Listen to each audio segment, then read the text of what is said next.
You're watching the station that's working for you. Now, WMAR 2 News.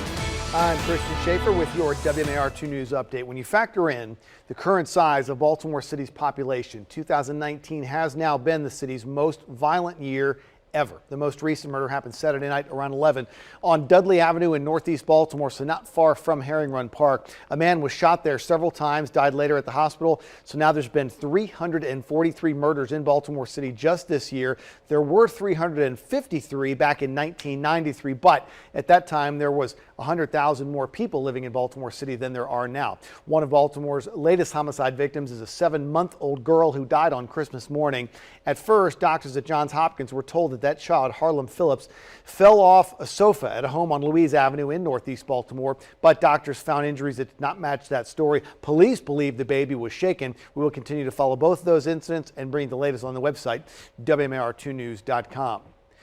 An investigation is underway into the cause of a plane crash in Prince George's County. It was a small plane that crashed around 3 o'clock Sunday afternoon, not long after it took off from the airport in College Park. The plane wound up hitting the carport of a home along Chestnut Avenue in the New Carrollton area and then hit a car. They both caught fire. The pilot died in that crash. That person has not been identified. There was no one inside that home at the time of the crash, so nobody else in that neighborhood was hurt, but about 18 homes did lose power in that small plane crash in Prince George's County.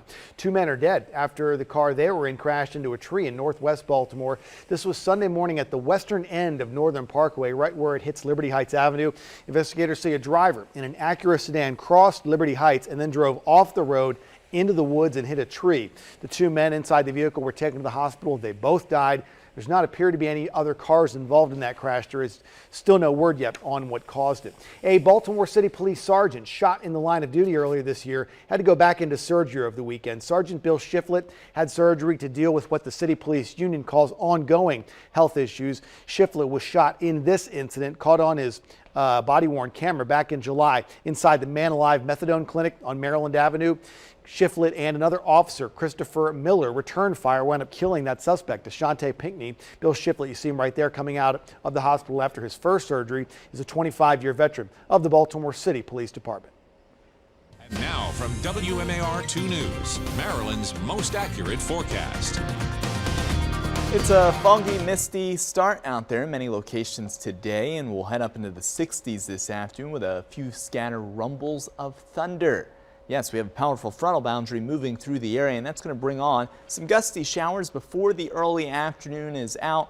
Once we get into the later afternoon hours, things will settle down. We'll be left over with some patchy fog overnight, and another round of a little bit of drizzle early Tuesday morning. More sunshine during the day and some passing flurries as we get towards the evening and overnight hours before the ball drops to 2020 as we hit the middle of the week. 64 degrees, fog, early showers, very mild. 41, mostly cloudy skies and patchy fog here overnight tonight. Passing flurries there on Tuesday. We start out the new decade in the 40s, and then we bring back the 50s with rain for your Friday and Saturday.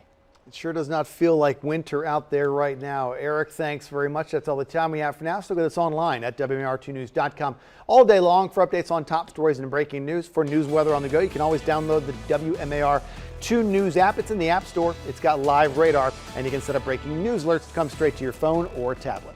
Thanks for watching. I'm Christian Schaefer. This WMAR 2 News update is sponsored by Jones Junction.